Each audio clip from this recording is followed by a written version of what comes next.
كل عام وأنتم بألف خير، وكل عام والأمة الإسلامية بخير. جعلها الله سنة سعيدة مليئة بالأمل والتفاؤل.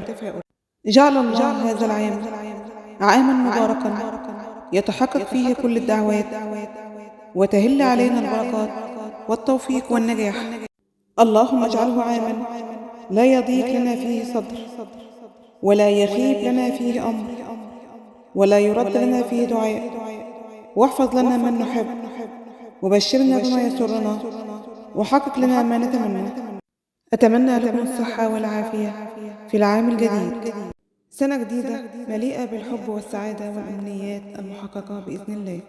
مبارك عليكم العام الجديد 2024، وكل عام وأنتم بخير وصحة وسلامة.